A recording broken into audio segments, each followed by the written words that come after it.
Som. Bom dia, irmãos. Graça e paz do Senhor a todos.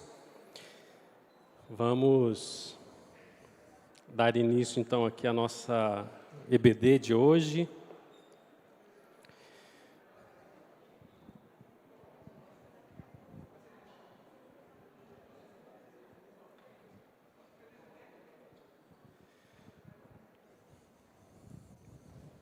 Nossa EBD de verão, nosso curso do profeta Oséias. Lembrando então que nós, na EBD de verão, nós temos 4 aulas.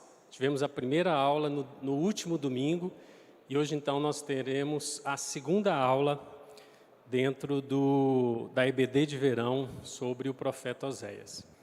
Vamos orar então, pedindo para que Deus nos abençoe nessa manhã, fale aos nossos corações, nos traga edificação.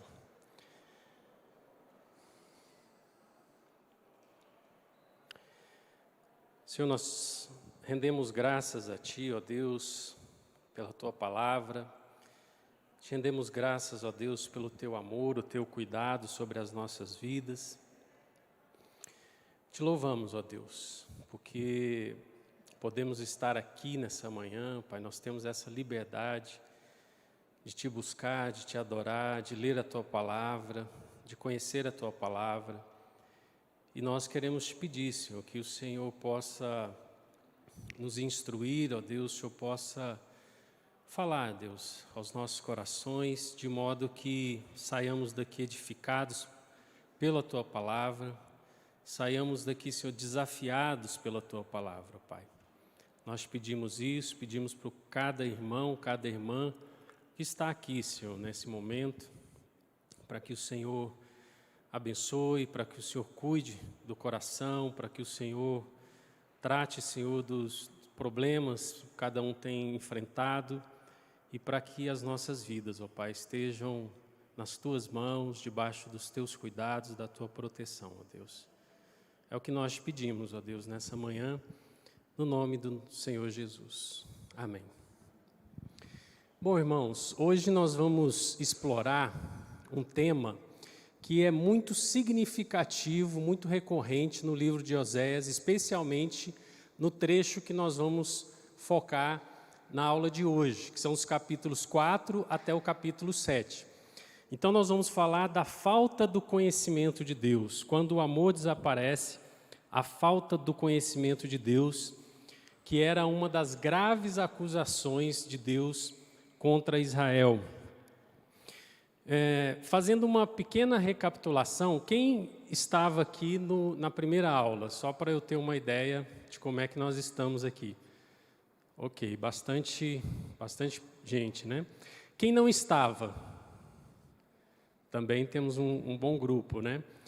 Então eu sugiro para vocês que não estavam, como essa aula está gravada, se você puder depois assistir, é interessante porque nós fizemos uma contextualização geral do livro, do contexto histórico, então seria importante. E na primeira aula nós também tratamos do assunto principal do livro, que é o amor incondicional de Deus.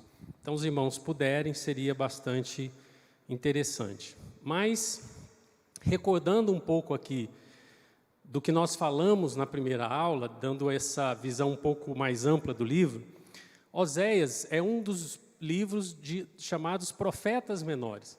São 12 livros, 12 profetas que estão ali no final do Velho Testamento, são os 12 últimos livros do Velho Testamento. E como os irmãos sabem, a organização da Bíblia ela não foi uma organização cronológica. Então, os livros do Velho Testamento, eles foram divididos, a gente começa ali pelo Pentateuco, os 5 livros, depois nós temos os livros ditos históricos, depois os livros poéticos e, por fim, os livros proféticos. Então, o Velho Testamento ele foi dividido por essas categorias de livros. E nós temos, então, nos últimos livros do Velho Testamento, os livros proféticos, que foram divididos em profetas maiores e profetas menores. E como nós dissemos no último domingo, Esses livros são chamados de profetas menores, não porque eles têm uma importância menor, porque eles são irrelevantes.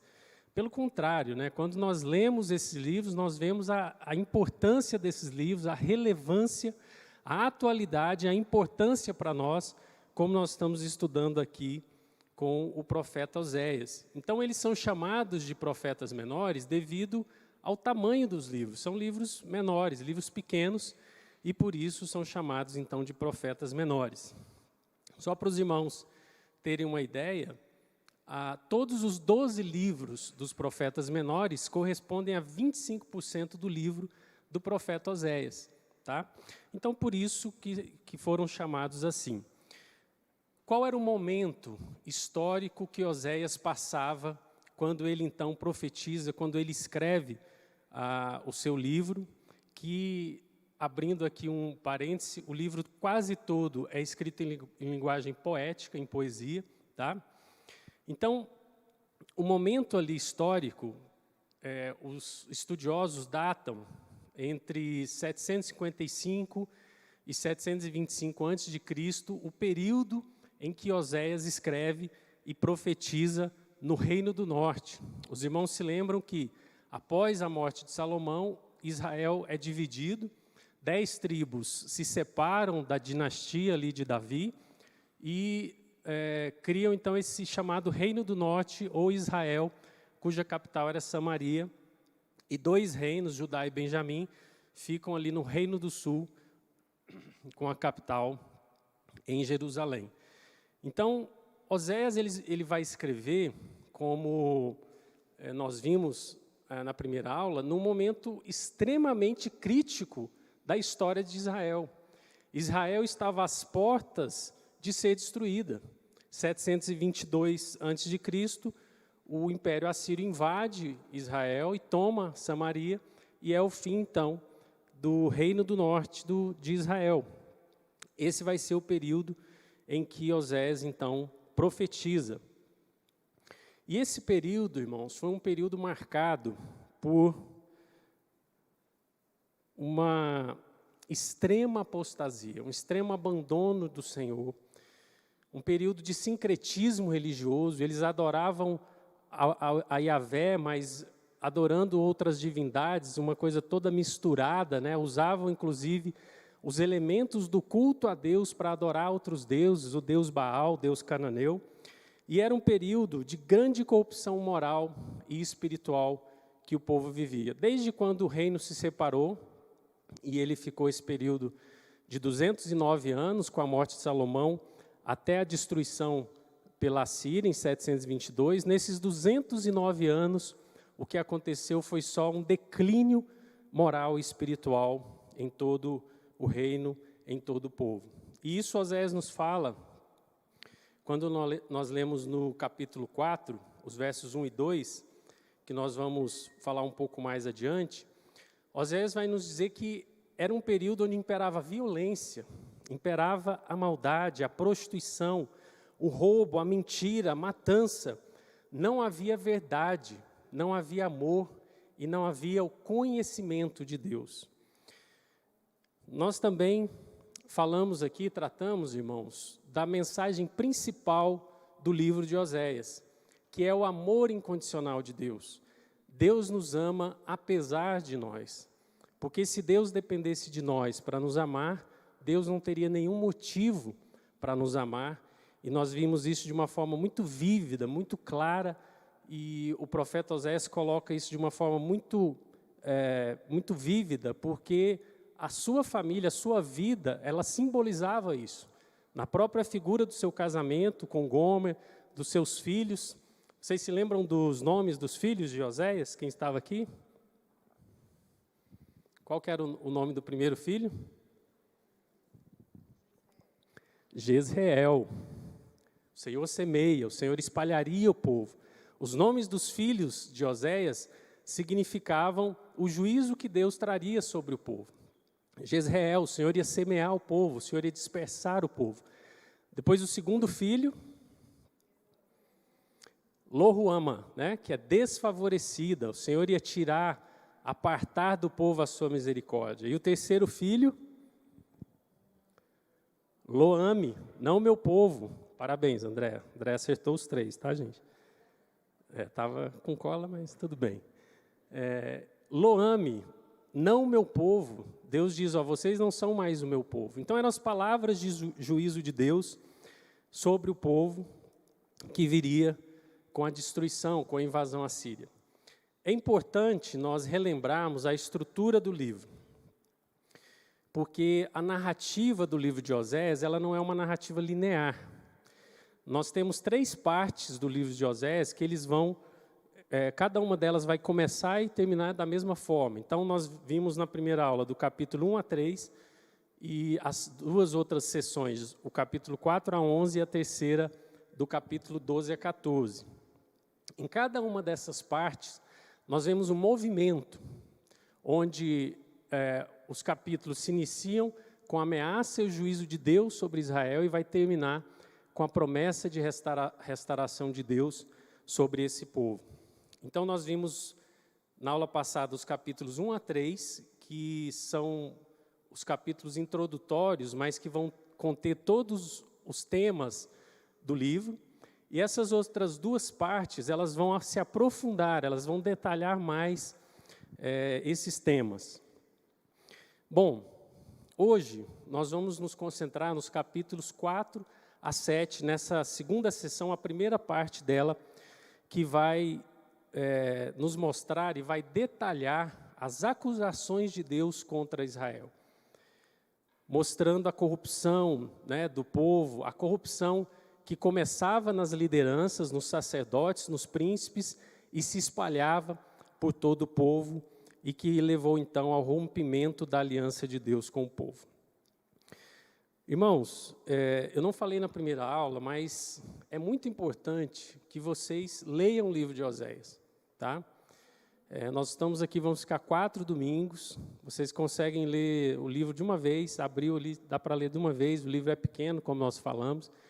Então, não deixem de ler o livro de Oséias, tá? Leiam, marquem, coloquem as dúvidas, releiam, tá? Estudem, vejam algum comentário, tem as Bíblias que tem aí os comentários, né? Então, aproveitem esse período, aproveitem esse tempo da EBD de verão para vocês também estudarem e lerem o livro de Oséias. Bom, então, na aula de hoje, irmãos, nós vamos colocar o nosso olhar mais atento sobre os capítulos 4 a 7. Os capítulos 4 a 10 vão falar sobre as causas e os efeitos da infidelidade de Israel. E uma das grandes acusações aqui de Deus para o povo era que não havia o conhecimento de Deus.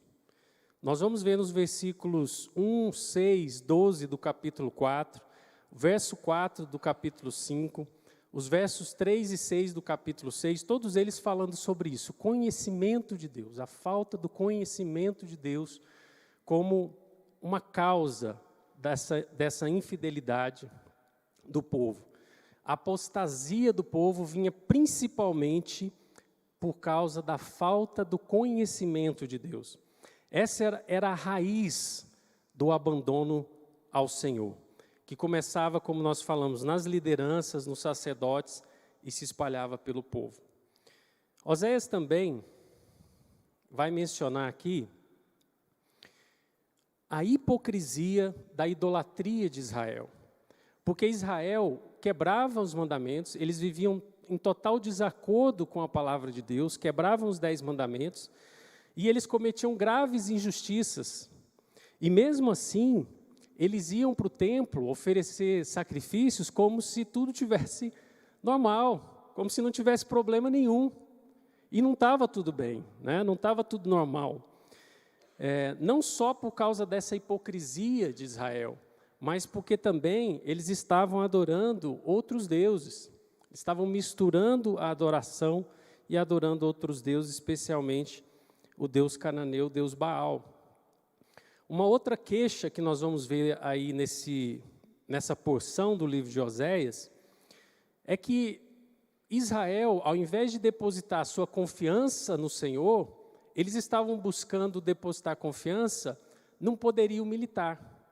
Então, eles procuravam nações vizinhas para se aliar, ora era a Síria, ora era o Egito, e eles não depositavam a confiança em Deus, eles não buscavam Deus como a base da confiança deles, e Deus então adverte que isso iria se virar contra eles, porque a Síria, que eles muitas vezes procuraram como aliado, na verdade vai acabar se voltando contra eles para destruí-los. Eu esqueci de passar aqui, né, irmãos? Pronto, está aí. Então, esse aqui, digamos assim, é o panorama, a visão geral desses 3 capítulos que nós queremos hoje dar uma ênfase maior com os irmãos. Vamos ler então, irmãos, Oséias 4, de 1 a 6. Eu vou pedir a ajuda dos irmãos, principalmente nas leituras.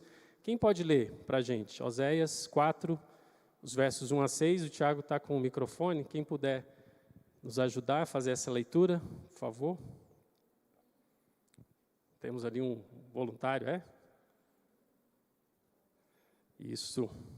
Oséias 4, verso 1 a 6. Enquanto isso, eu bebo uma água aqui, né?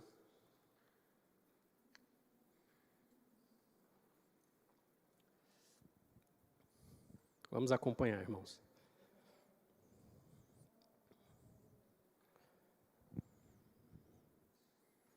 Ouvi a palavra do Senhor, vós, filhos de Israel, porque o Senhor tem uma contenda com os habitantes da terra, porque nela não há verdade, nem amor, nem conhecimento de Deus. O que só prevalece é perjurar, mentir, matar, furtar e adulterar, e há arrombamentos e homicídios sobre homicídios. Por isso, a terra está de luto, e tudo que mora nela desfalece, com os animais do campo e com as aves do céu, e até os peixes do mar perecem. Todavia, ninguém contenda, ninguém repreenda, porque o teu povo é como os sacerdotes aos quais acusa. Por isso, tropeçarás de dia, e o profeta contigo tropeçará de noite, e destruirei a tua mãe. O meu povo está sendo destruído porque lhe falta o conhecimento. Porque tu, sacerdote, rejeitaste o conhecimento, também eu te rejeitarei, para que não sejas sacerdote diante de mim. Visto que te esqueceste da lei do teu Deus, também eu me esquecerei de teus filhos. Amém, obrigado, irmão. Irmãos, que quadro, hein?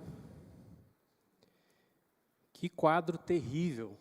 Nós estamos vendo aqui que o profeta Oséias nos fala da situação que se encontrava o povo de Israel.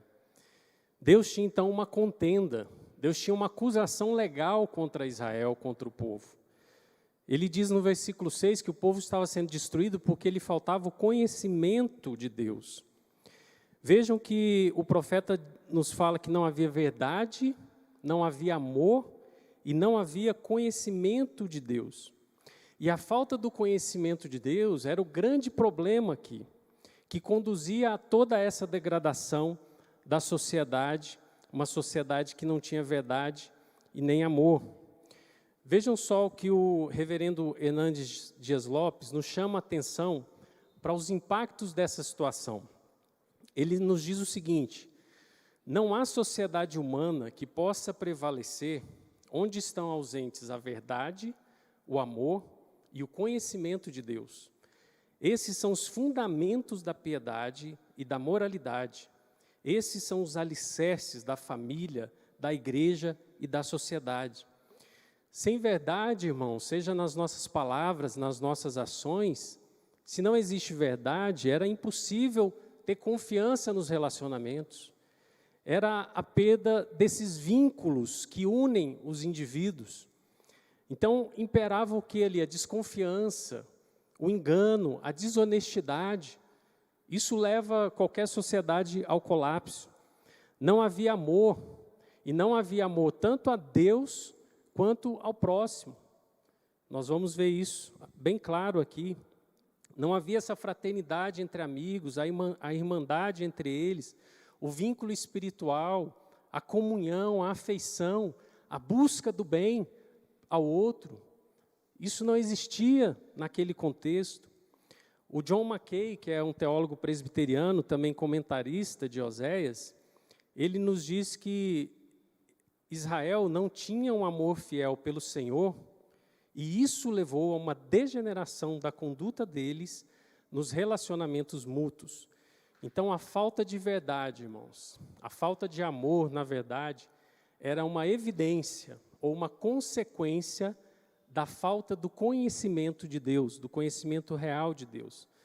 Vejam que é isso que o John Mackay nos fala aqui no seu comentário. O comportamento inadequado do povo é identificado como tendo a sua raiz na ausência do conhecimento de Deus.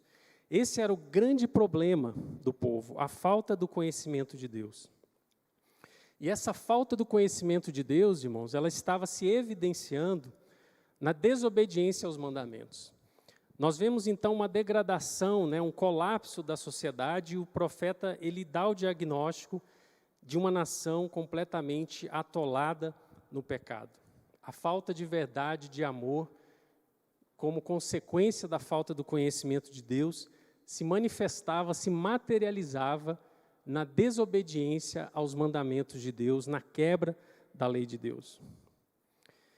Se não, vejamos. Aqui eu queria que os irmãos me ajudassem. Não sei se dá para ver os 10 mandamentos, dá, né? Queria que os irmãos, então, me ajudassem aqui, para os irmãos participarem também. Nós vamos ver aqui alguns mandamentos que são quebrados, e eu queria que os irmãos me ajudassem identificando qual mandamento é esse. Então, vocês podem falar, pode fazer com a mão, tá? 5, é o primeiro, é o 10º, tá bom? Vamos lá, vocês me ajudam, participam? Ok? Tá bom. Primeiro mandamento quebrado. Oséias 4:2. O que prevalece é perjurar, mentir. Era uma sociedade onde reinava a falsidade. A verdade estava ausente dos relacionamentos, a palavra não tinha nenhum valor, não havia confiança, então era uma sociedade que desprezava a verdade. Estou vendo vocês olhando aí, lendo ali os 10 mandamentos. Qual então é o mandamento que estava sendo quebrado aqui, irmãos? 9º? O que mais? 9º, todos concordam? 9º mandamento, irmãos? Estavam quebrando o 9º mandamento. Não darás falso testemunho. Isso era muito comum ali. Mas também, essa era uma sociedade onde havia violência.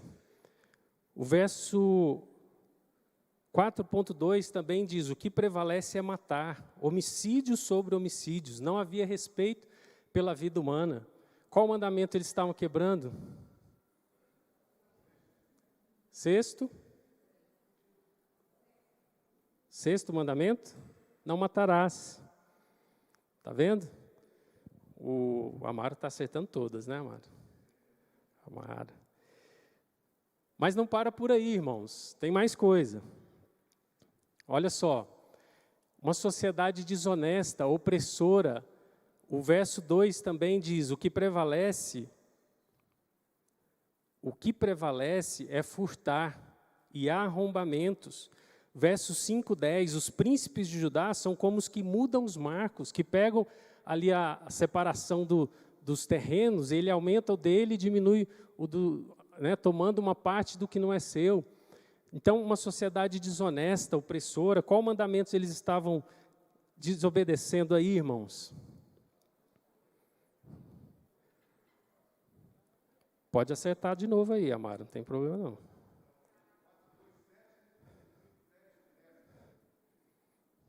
Décimo e... Todo mundo concorda? O Amaro está gabaritando, Como é que a gente vai discordar, Então, não furtarás, 7º mandamento, e não cobiçarás o 10º mandamento. Estavam quebrando esses mandamentos. Não acabou não, irmãos, tem mais. Pronto, tem mais. Uma sociedade imoral, hedonista, 4:2, o que prevalece é adulterar. Os versos 8 e 11 do capítulo 4 fala que era uma sociedade onde imperava a sensualidade.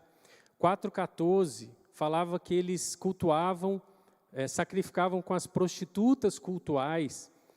E 4,18, eles se entregam à prostituição, porque como a adoração envolvia a prostituição, isso se espalhava pela sociedade. Era um povo que vivia na luxúria. Então, qual mandamento eles estavam quebrando, irmãos?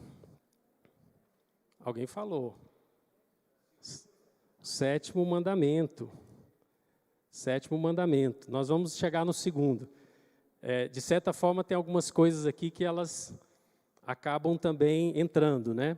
Mas aqui, nesses versículos, nós vamos ver que era a quebra do sétimo mandamento. Agora sim, também vamos chegar. 4,2 também fala que era uma sociedade sem conhecimento de Deus, uma sociedade idólatra. Verso 12, consultam um pedaço de madeira, um ídolo, porque um espírito de prostituição os enganou e abandonaram o seu Deus. 5,4, não voltam a Deus, porque um espírito de prostituição está no meio deles e não conhecem ao Senhor. Olha como aqui ele repete algumas vezes, não conhecem ao Senhor. Qual o mandamento? Os mandamentos, irmãos, estão sendo aqui quebrados. Segundo. E o primeiro também, né? Não terá outros deuses diante de ti. Era precisamente o que eles faziam. Não farás para ti imagem de escultura e não as adorarás. Eles estavam quebrando aqui. Esqueci de passar, né, irmãos? Podem me avisar, tá? Falar aí, não passou, para eu me lembrar aqui. Então, lá, o primeiro e o segundo mandamento, então, eram quebrados. Será que acabou? Não, tem mais coisas. Tem mais, irmãos. Era uma sociedade que desprezava o Senhor. Olha só, verso 15 do capítulo 4. Nem jureis, dizendo, vive o Senhor. Na NVI diz o seguinte, não digam, juro pelo nome do Senhor. Eles juravam pelo nome do Senhor, mas adorando outros deuses e se prostituindo, né, com outros deuses. 7,13, eles falam mentiras contra mim. Olha o que Deus está dizendo que o povo fazia. Eles falavam mentiras contra Deus. O que nós vemos aqui, irmãos? Terceiro mandamento, não tomarás o nome do Senhor em vão. Então, irmãos, que situação terrível era aquela situação de Israel. O povo violava os termos da aliança, desobedecia os mandamentos, eles tinham abandonado a verdade, o amor, se afastado de Deus, porque eles haviam desprezado o conhecimento de Deus. O que é então conhecer a Deus? Vejam que nós estamos vendo aqui que a raiz de tudo isso era a falta do conhecimento de Deus. Então é muito importante nós entendermos e compreendermos o que é conhecimento de Deus, porque tudo o que estava acontecendo a Israel era consequência disso. Vejam aqui que o reverendo Hernanes Dias Lopes nos diz. O conhecimento aqui não é apenas o doutrinário ou informativo. O termo hebraico da'at significa conhecimento pessoal, íntimo e caloroso. Então, conhecer a Deus, aqui em Oséias, está nos dizendo, não é apenas um conhecimento doutrinário. Embora o conhecimento doutrinário faça parte desse conhecimento de Deus, isso não exclui. Não está dizendo que está excluído o conhecimento doutrinário.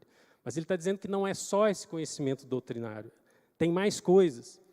Então, ele inclui o conhecimento doutrinário, mas ele se expande para um conhecimento íntimo, um conhecimento pessoal.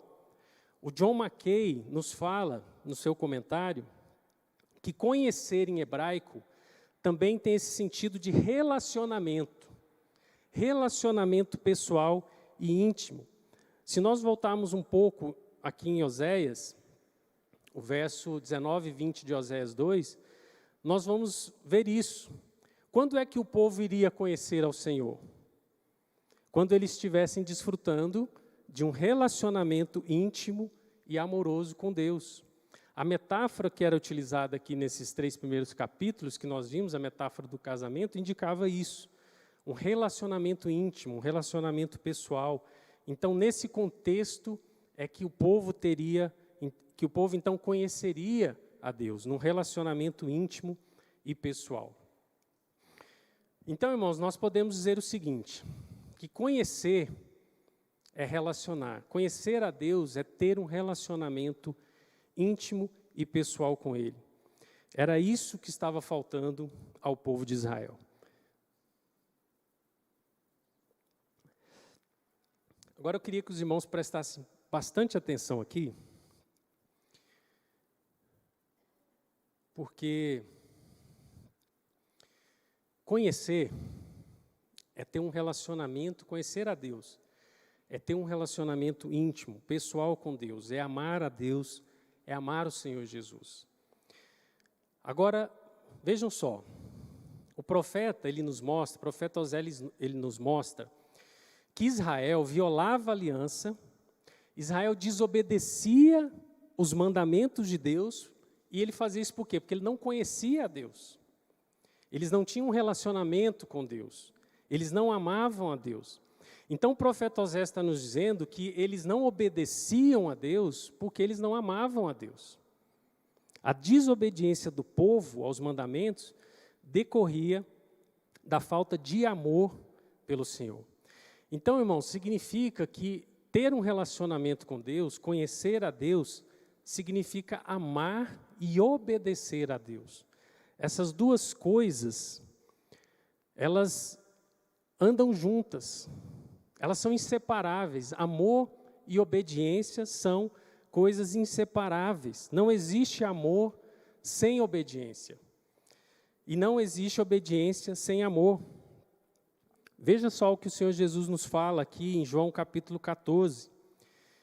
Jesus nos fala assim, ó, se vocês me amam, vocês obedecerão os meus mandamentos.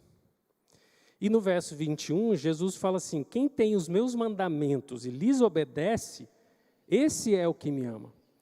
Então, irmãos, amar significa obedecer os mandamentos.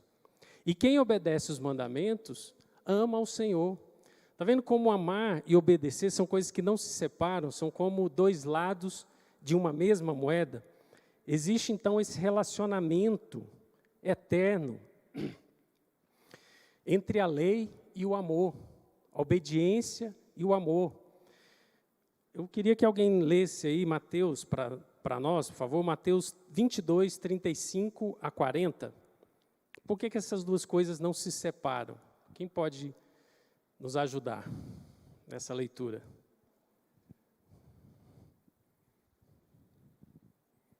André? Mateus 22, versos 35 a 40.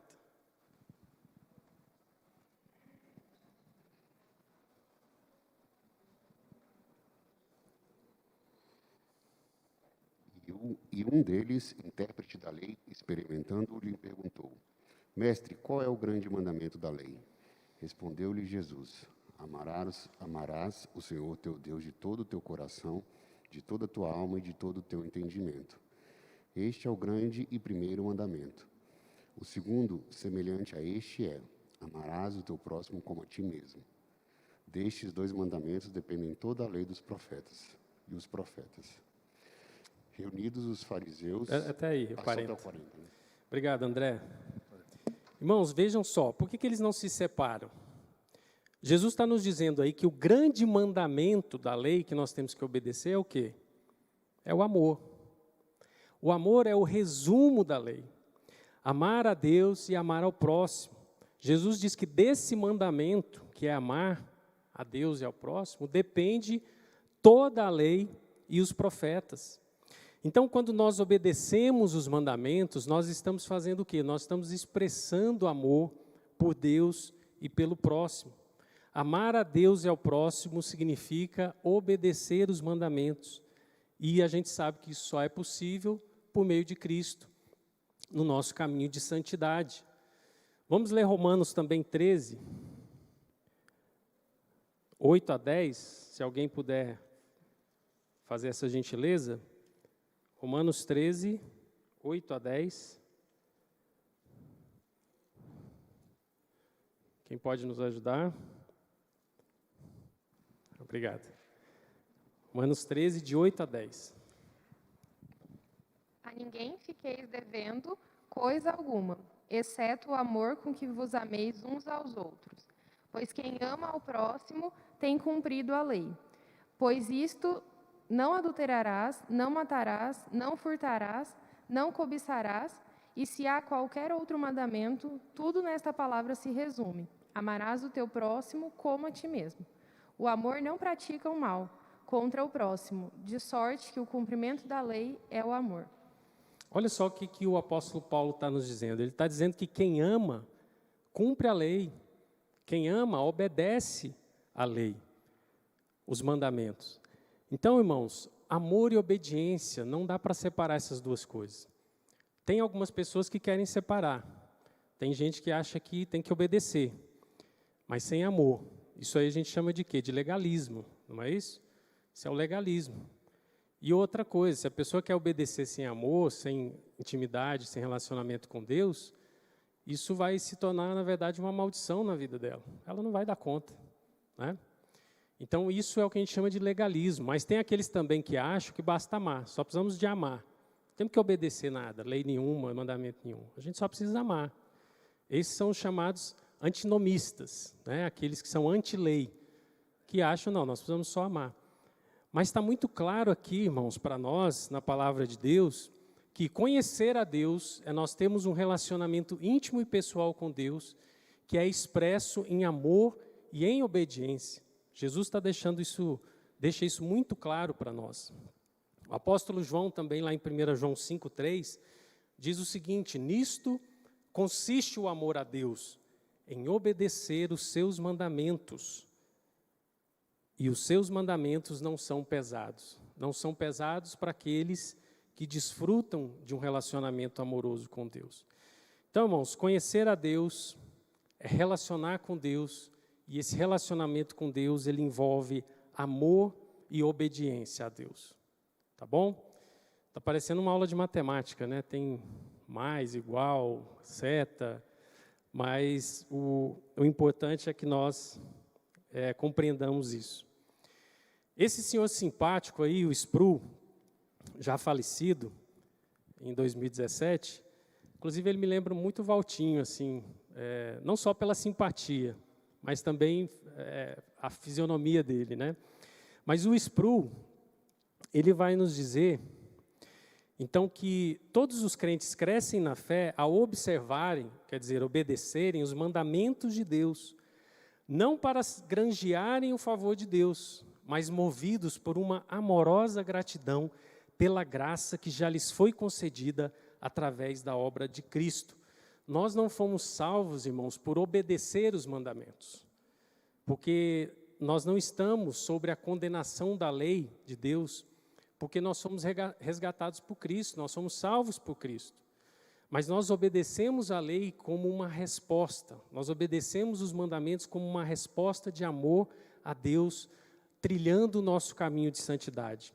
Quem ama Jesus se recusa a andar em obediência, e a nossa obediência, então, essa evidência do nosso amor por Cristo. Eu queria que nós tivéssemos aqui, fizéssemos uma pausa para pensar em algo que é muito importante. Nós temos que ter muita atenção, muito cuidado com isso. Nós falamos que o conhecimento, ele não é apenas doutrinário, mas isso não significa dizer que o conhecimento doutrinário ele possa ser desprezado, ele possa ser colocado em segundo plano. Porque o conhecimento doutrinário, ele é parte fundamental do nosso relacionamento com Deus. Ele está totalmente envolvido nesse relacionamento com Deus. Nós temos que ter muito cuidado com isso para nós não desprezarmos a doutrina. Nós não podemos, de modo algum, irmãos, deixar de lado a palavra de Deus. Porque se nós deixamos a palavra de Deus de lado, isso é um indício de que nós não temos um relacionamento com Deus. Como que nós vamos amar e obedecer aquilo que nós não conhecemos? Nós temos que conhecer, nós temos que ler. A doutrina correta, a teologia correta, ela produz a adoração correta. Sem esse conhecimento doutrinário, nós talvez vamos produzir mais idolatria do que adoração. Então, a palavra de Deus, ela é fundamental no nosso relacionamento com Deus. Novamente, o Sproul nos fala o seguinte: até mesmo a religião cristã pode ser idólatra. Quando nós despimos Deus de seus verdadeiros atributos e colocamos no centro da nossa adoração algo que não seja o próprio Deus. Irmãos, infelizmente, isso tem acontecido muito em muitas igrejas ditas evangélicas. Ou seja, não tem uma adoração correta, não tem uma doutrina correta. Eu me lembro que eu fui uma vez num culto, já tem um tempo isso, foi em Uberlândia, e a impressão que eu tinha é que o que estava sendo cultuado lá era o Deus envelope. Vocês conhecem o Deus envelope? Envelope, cadê o envelope? Aqui. Deus envelope. O culto todo girou em torno do envelope. Então a gente tinha que pegar o envelope, levantar o envelope, balançar o envelope, e orar com o envelope, e o louvor falava do envelope, que tinha que pôr as ofertas, que tinha que pôr isso, tinha que pôr aquilo, e agora era hora de levar o envelope lá para frente, o envelope isso, o envelope aquilo, e no final, uma pessoa ainda foi lá na frente e falou assim: olha, eu tive uma visão, eu vi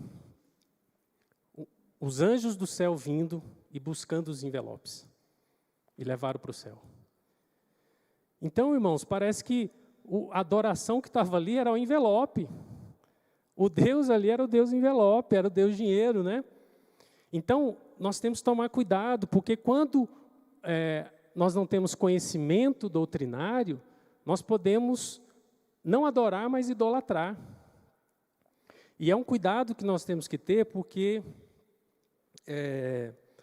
o Brasil é um celeiro, né, de modismos, de teorias, de doutrinas falsas. Então, nós temos que estar muito atentos, porque toda hora aparece alguma coisa diferente.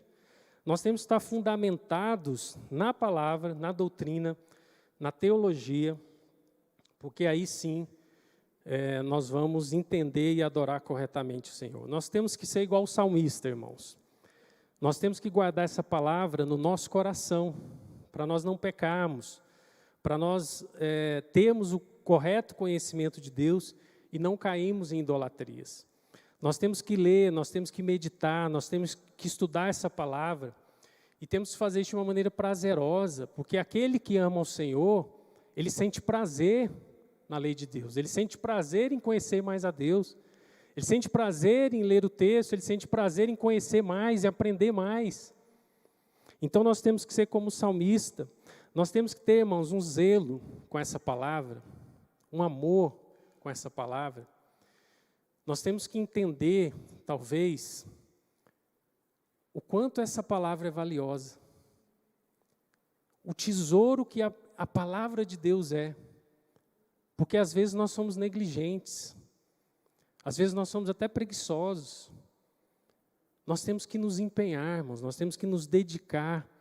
Nós temos que ser como crianças recém-nascidas, que desejam ardentemente o leite espiritual, porque essa palavra é ela que vai nos dar crescimento, é ela que vai nos fazer crescer, ela é o nosso alimento espiritual. O reverendo Ronaldo Lidório, ele nos conta, o reverendo Ronaldo Lidório trabalhou muitos anos com os concombas, né, lá no Ghana. Então, ele nos conta que, quando eles começaram o trabalho lá, começou a haver um avivamento, conversões, eles ainda não tinham traduzido a Bíblia. Inclusive, ele comenta que isso não estava ainda nem nos planos deles, porque eles estavam primeiro pensando se dedicar ao ensino, né, ao conhecimento ali da cultura, etc. Mas o que eles faziam? Eles faziam mensalmente um encontro com as lideranças, porque as tribos, elas ficavam espalhadas, em cada uma desse núcleo tinha as suas lideranças, então eles vinham mensalmente, se reuniam mensalmente ali, para estudarem a palavra, junto com o reverendo Ronaldo Lidório, a equipe, e eles tinham um desafio. Eles memorizavam 12 versículos da Bíblia, e eles então levavam esses versículos para a tribo para o conhecimento daqueles que não estavam ali, que ficaram na tribo. E eles então meditavam com essas pessoas nesses 12 versículos. E o reverendo Ronaldo Lidório, ele diz que veio uma liderança que eles tinham que caminhar 4 dias para chegar lá onde eles estavam. Então, era uma senhora já, a líder ali, era uma senhora já de idade, com alguns problemas de saúde. Então, eles caminharam 4 dias. No barro, na terra, no sol, na chuva. 4 dias de caminhada. Chegaram lá, tiveram um momento, né, de aprendizado, de conhecimento. E, depois de alguns dias, se despediram, foram embora. 4 dias de viagem para chegar lá na tribo deles. E aí, irmãos, o que aconteceu? No segundo dia de viagem, quando essa senhora ela acordou para continuar a viagem, ela havia se esquecido de um versículo. Ela se lembrava só de 11, mas um ela tinha esquecido. Sabe o que ela fez? Na mesma hora, ela juntou todo mundo e falou assim, nós vamos voltar e vamos resgatar esse versículo. Nós não podemos continuar e esquecer esse versículo. Eles voltaram, os 2 dias de viagem, chegaram lá, reverendo Ronaldo Lidório falou, o que aconteceu, né? Por que vocês voltaram? E ela falou para ele o seguinte, ela falou assim, a palavra de Deus, ela é muito preciosa para se perder pelo caminho. Então, irmãos, para nós, hoje é tão fácil, nós temos a Bíblia, assim, ela está disponível, nós temos várias versões, temos comentários, vários livros, e às vezes nós não temos a ideia do valor que nós temos, a dimensão do que nós temos aqui para nós assim, de uma forma tão fácil. Nós temos que valorizar, irmãos, nós temos que valorizar a leitura, a meditação, o estudo. Temos que estudar. É muito bom nós estarmos aqui na EBD, nós estarmos hoje aqui aprendendo. Maravilhoso, a EBD é maravilhosa. Mas essa responsabilidade, ela é sua. Ela é individual, é você lá na sua casa todo dia, abrindo essa palavra, estudando essa palavra. Não vamos ser preguiçosos, irmãos, não vamos ser negligentes. Eu lembro que o Mauro Meister, quando esteve aqui na aula inaugural da EBD, ele fez um comentário, ele falou o seguinte, olha, tem pessoas que são pós-doutoradas em física quântica, não sei o quê. A coisa mais difícil que a gente pode imaginar, o cara sabe tudo daquilo. Mas a pessoa fala que não consegue estudar a Bíblia, que não entende. Então, irmãos, nós não podemos ser negligentes, preguiçosos. Nós temos que nos dedicar. Temos que ter prazer na lei do Senhor e estudar. Agora, por outro lado, como nós já falamos, a doutrina correta, ela é a condição necessária, mas ela não é a condição suficiente. Veja o que o reverendo Paul Washer nos diz. Ele fala assim, ó, entender a doutrina correta intelectualmente é uma coisa. Ela se tornar realidade nas nossas vidas é outra. Você pode resumir toda a doutrina correta conforme revelado nas Escrituras, mas ainda assim não ter Jesus. Então, irmãos, nós podemos conhecer a doutrina e não conhecemos a Deus, não temos um relacionamento íntimo com Deus. O reverendo Crabtree, que também é um comentarista aqui do livro de Osés, ele nos chama a atenção para uma coisa. Ele fala o seguinte, embora o povo violasse os mandamentos, como o profeta Osés denunciou, os mandamentos eram bem conhecidos naquela época. Então ele está nos dizendo que o povo de Israel, eles sabiam, eles conheciam os mandamentos, só que eles não conheciam a Deus. Eles não amavam a Deus, não desfrutavam de um relacionamento com Deus. Isso é o que nós chamamos de uma ortodoxia morta. É conhecer a verdade, conhecer a doutrina correta, só que viver em desacordo com isso, em desacordo com essa doutrina. São aquelas pessoas que defendem a verdade, mas não praticam a verdade. Elas não obedecem à palavra de Deus. Elas negam com as suas vidas aquilo que elas falam, aquilo que elas dizem. É o divórcio da doutrina e da vida, da doutrina e da prática. É o legalismo vazio, sem vida. Isso é a ortodoxia morta.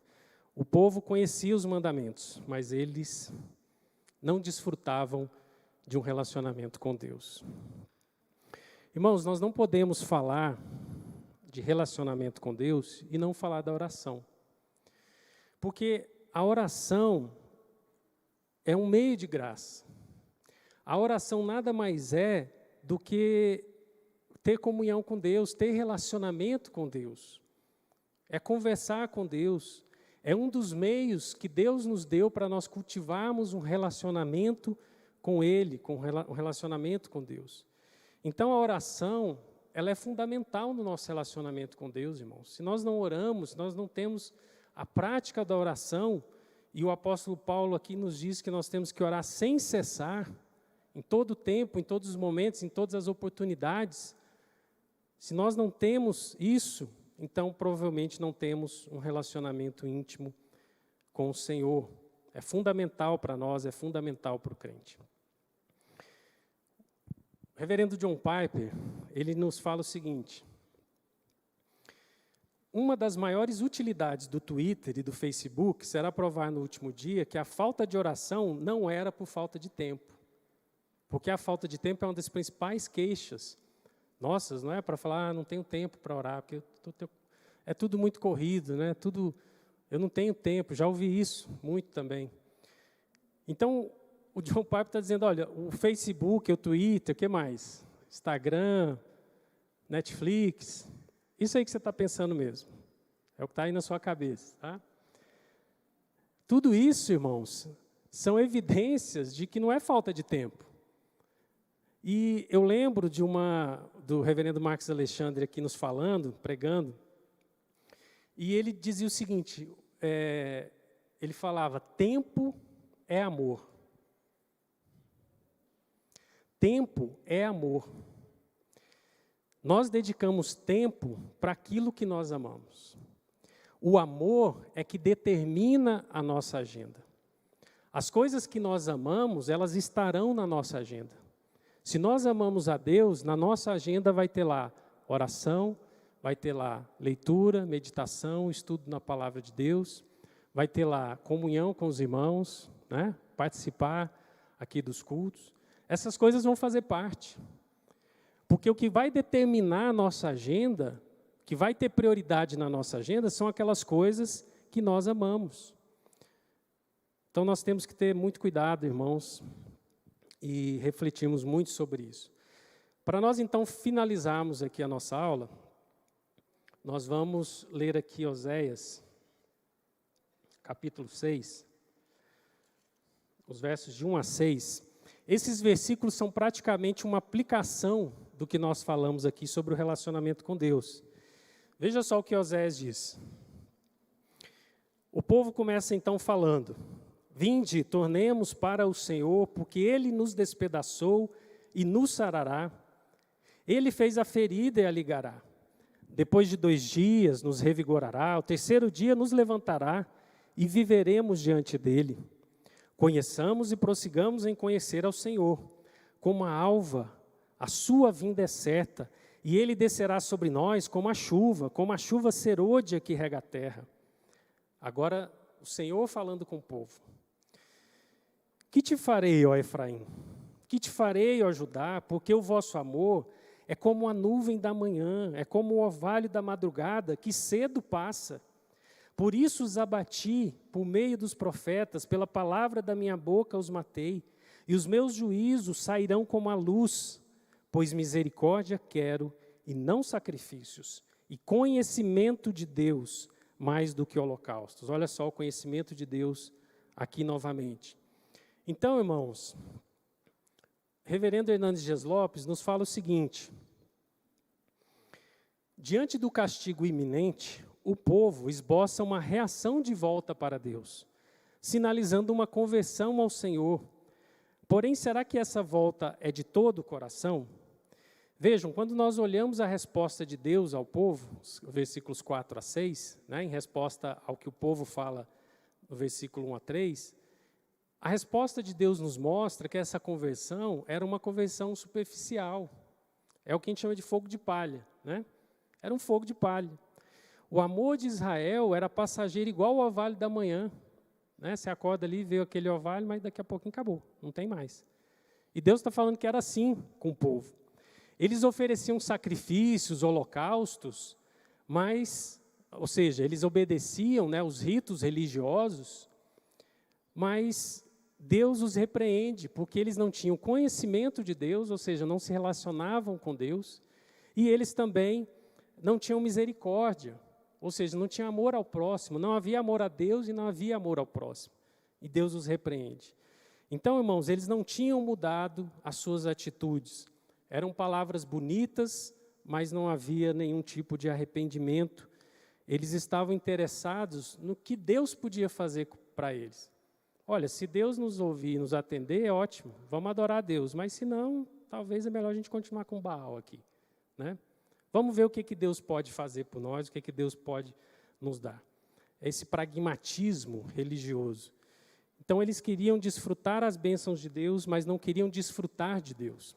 Então, por que esse arrependimento foi superficial, para nós, então, fecharmos aqui a nossa aula de hoje? Primeiro, porque eles queriam se livrar das consequências do pecado e não propriamente do pecado. Eles falam aqui, vamos voltar para o Senhor, porque Ele vai nos curar, Ele vai nos sarar. A motivação era essa, era a cura, era que Deus os sarasse, não era um arrependimento. Eles não estavam buscando ao Senhor de coração. Segundo, porque eles queriam respostas imediatas, sem um aprofundamento da experiência com Deus. Então, eles falam assim, olha, em 2 ou 3 dias, não é? Quando a gente fala até hoje isso, quando uma coisa para acontecer rápido, a gente fala, uns 2 ou 3 dias está resolvido, né? Então, eles queriam uma coisa mágica, uma resposta mágica, uma solução rápida, uma fórmula rápida para resolver os problemas. E não é assim que a coisa acontece, irmãos, nós sabemos. Às vezes, Deus tem que tratar o nosso coração. E isso não é da noite para o dia que acontece. Deus vai nos tratando, Deus vai nos moldando. Mas eles queriam uma resposta rápida, uma solução imediata, mas não queriam ter essa experiência com Deus. E terceiro, porque a busca pelo conhecimento de Deus visava mais as bênçãos de Deus do que propriamente o Deus das bênçãos. Então, eles estavam preocupados com o que nós vamos ganhar com isso. Já viu gente falando isso? Eu lembro de uma pessoa que eu conheci que não era crente, e a gente conversando, ele falou assim, não, eu penso o que eu vou ganhar. O que isso vai me oferecer? É isso que é importante, né? Se eu estou ganhando alguma coisa, é porque eu estou no caminho certo. Então, eles estavam com essa mesma ideia aqui, desse pragmatismo, vamos ver o que a gente vai ganhar. Se Deus fizer alguma coisa, então, vamos pensar se a gente vai adorar Ele ou não, né? Então, eles estavam atrás de Deus por esses interesses. Lembra que Jesus fala isso para as multidões logo após a multiplicação dos pães? Jesus multiplicou os pães lá, todo mundo comeu, se fartou, sobrou. E aí Jesus continua a sua caminhada e, de repente, está todo mundo lá. Aquela multidão toda lá. Querendo, então, de novo o quê? Que o Senhor Jesus desse de novo pão para eles, né?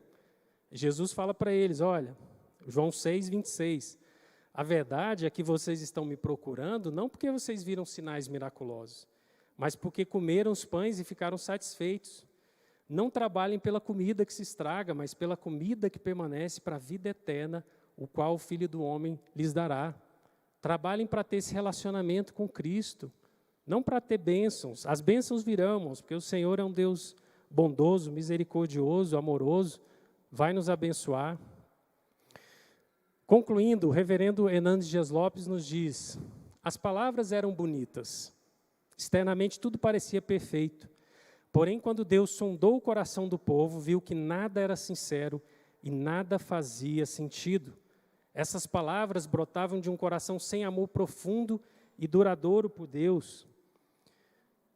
E o reverendo Hernandes Dias Lopes nos adverte, cultos, encontros, congressos, técnicas, atividades eclesiásticas, discursos, nada disso pode substituir o que Deus pede de nós, que amemos e que o conheçamos.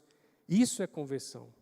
Amar a Deus acima de todas as coisas e ao nosso próximo como a nós mesmos. O propósito de Deus para nós, irmãos, não é que nós façamos mais coisas para Deus. O propósito de Deus para nós é que nós escolhamos estar mais com Deus, que nós tenhamos um relacionamento íntimo, pessoal com Deus. É para isso que Deus nos criou, é por isso que Deus nos chama. Esse, inclusive, é o propósito das nossas vidas, ter um relacionamento íntimo e pessoal com o nosso Criador, com o coração cheio de amor e obediência. Nós somos chamados para Ele e para sermos dele. Esse era o problema de Israel. Esse era o problema que o profeta acusa, a falta do conhecimento de Deus. Irmãos, que nós nos dediquemos a conhecer ao Senhor, né? Sigamos e prossigamos em conhecer ao Senhor, em amor, buscando comunhão na sua palavra, em oração, e vamos assim, então, desfrutar dessa vida com o nosso Salvador. Vamos orar, então, para nós encerrarmos. Agradeço os irmãos, que Deus nos abençoe nesse domingo. Vamos orar. Senhor, muito obrigado, ó Deus, pela Tua palavra, ó Pai. Que presente, Senhor, que presente precioso, que tesouro, ó Pai, é termos a Tua palavra, podemos estudar, ó Pai. Podemos pegar um texto de quase 3.000 anos, Senhor, mas que contém a verdade da Tua palavra, que nos ensina, ó Pai, que nos instrui para que nós não caiamos nos mesmos erros, ó Deus. Pai, nós pedimos que o Teu Espírito, ó Pai, no nosso coração, ele possa nos inflamar, ó Deus, ele possa nos desafiar a Te buscar, ó Pai, todos os dias. O Senhor mesmo disse, se nós, ó Deus, Te buscarmos, se nós orarmos, se nós nos humilharmos, se nós nos convertermos, o Senhor vai nos ouvir, ó Pai. Então, ó Deus, que nós tenhamos, ó Pai, esse desejo nos nossos corações, ó Pai. Que o Senhor abençoe cada um, Pai, cada irmão aqui, e que a Tua palavra, Pai, seja viva, eficaz e penetre, Senhor, nos nossos corações. É o que nós pedimos, agradecidos, ó Pai, em nome do Senhor Jesus. Amém. Irmãos, bom